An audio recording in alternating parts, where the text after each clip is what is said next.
Welcome to today's show. I am Emily Johnson, Certified Financial Planner and Managing Director of Polaris Capital Advisors, and I am joined today actually by Todd Harlow of Work Plan Retire. Todd is a retirement plan specialist. Those of you who have 401ks, pension plans, 403b plans, Todd's the kind of guy that specializes in putting those together, working with participants to help them achieve their financial planning goals. And so we overlap quite a bit when it comes to dealing with our clients, and we have a lot of the same thoughts when it comes to financial advisory. So we thought that today we'd change the show up a little bit and not talk about the same stuff that you're seeing on CNBC and CNN. We thought today we would sort of try to take it to the core of what we feel like our clients are really looking for, which is income replacement in retirement, which is a financial plan. And so often we feel like that kind of gets glossed over or covered over by the white noise that you hear when you're watching CNBC or watching the nightly news. So we thought that we would take today back to the core and introduce a new sort of topic that we're going to be discussing, which is income replacement, and we're going to do that over a series of shows. So why don't you jump on in and tell us a little bit about you? And Sure.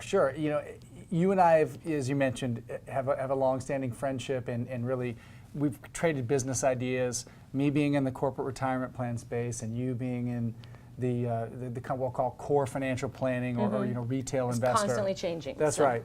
And I think we discovered over the past couple months of talking that really the issues are starting to emerge in terms of a consistent issue, and it's really the quest for a lifetime income.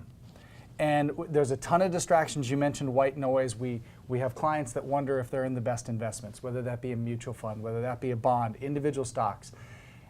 But when you and I really position it in the way that, aren't you really after a lifetime paycheck? Right, they're almost relieved to find out, yeah, that really is my issue. Exactly. Let's get to it.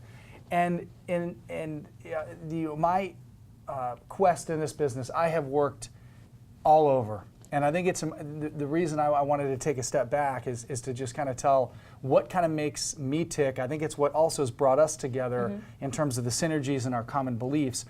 And what I like to call my why in this business. Why do I do this? What gets me up in the morning? Why do I think people care, right? Yep, why are we here? And I started off at, we're going deep. Right, exactly, all the big firms at Morgan and Merrill doing private wealth, and really developed this specialization for doing corporate retirement business. And at the core, there's been several events over the period that made me realize that really the crux of this issue of success around income is really about caring. I hate to sound mushy, but it is about caring. It's true. It's about taking the time to understand the people's issues. And like I said earlier, when they find out that that's really what we're trying to pull from them, it's almost a relief that they don't have to get into the depth of the complexity that we seem so obsessed in our business of forcing on them. Well, it's so interesting when you think that, I mean, our business is so based around trust, but when you actually try to let the clients know that that is what you're looking for, that you do care enough to look at the 360 picture to try to get them lifetime income and to understand their objectives, lots of times they question that because they're so used to hearing talk from up here and jargon and, oh, we're the best at this because we have X, Y, Z, thousands of analysts behind us.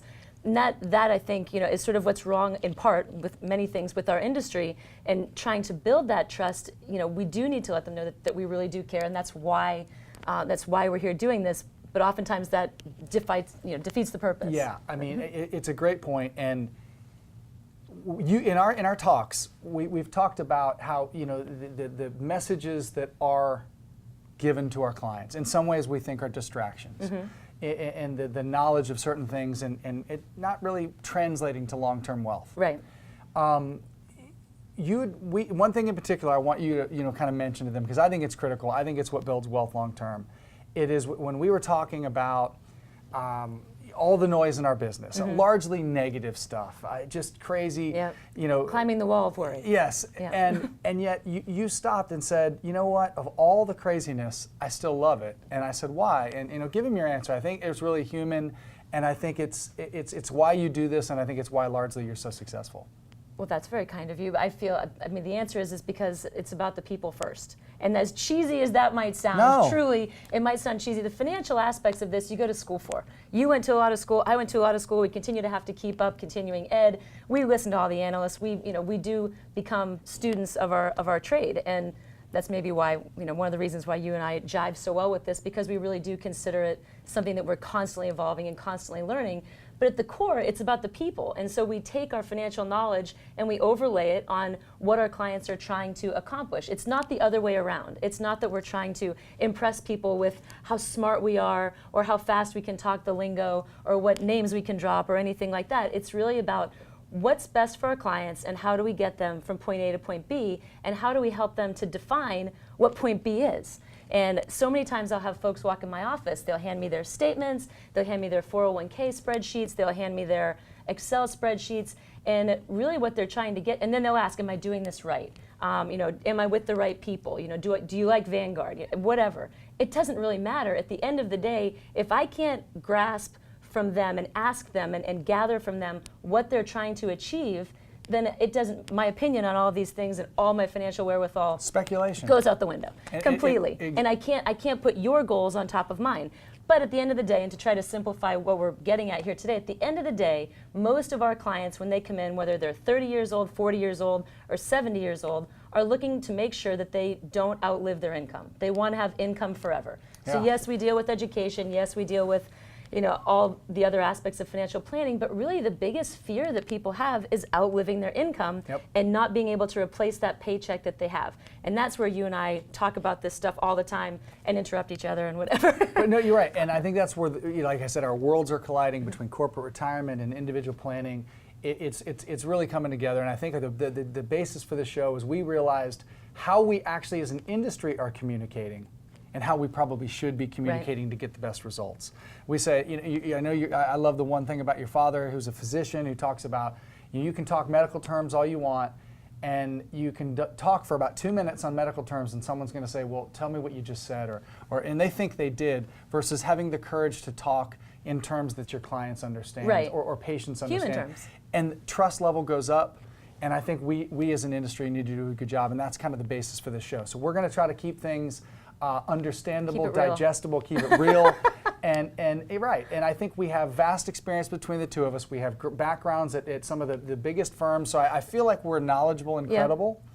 But we've covered our bases there. Right, exactly. But I think our mission here is to be understood by our audience, by our prospective clients, and really talk in terms of how I think we should communicate to get everyone the desired result. Right, and so our goal, we're going to actually shoot a couple of different segments, shows that we would hope that you're going to keep coming back and watching, specifically designed to give you the roadmap to defining income, or to creating income for life. So we have 4 different steps that we're going to cover in doing this. Hopefully they'll be educational, hopefully they'll be actionable, steps that you can actually take to apply to your own professional life, your own financial life, et cetera. So we'll be, covering each of those points. I don't want to steal any of your thunder. No, exactly. One of my mentors that helped, design an award-winning series on this, and that's an important aside, is that this isn't Emily and Todd thinking we're the smartest people in the world. Have you ever heard of the CASE method?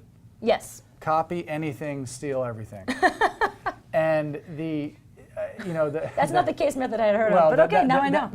I know the KISS method. Our ideas are not all original. We want to give due credit. And Jack Gardner, one of my mentors, had one of the greatest sayings about this income series. And the issue is, income, is it a process or is it a product? And largely our industry has communicated that it is a product. Right. And he said to an audience of advisors, I'll never forget it, he looked out over them and said, I'm your ideal client. At the time he was in his early 60s. He said, I come to you with my statements and said, look, my interest is a lifetime income that I don't outlive.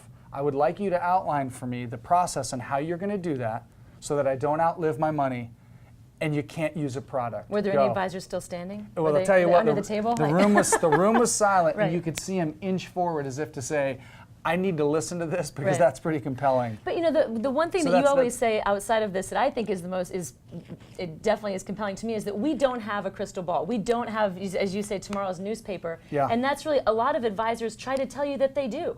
And so when Jack Gardner was asking that question, chances are most of those advisors, when they're talking to their clients, give their clients the impression that, oh yeah, I know what Home Depot is going to do tomorrow, and I know such and such, when really we don't. That's why we have to focus on process, because product isn't what's going to get you there, because we don't have tomorrow's newspaper. I wish I did.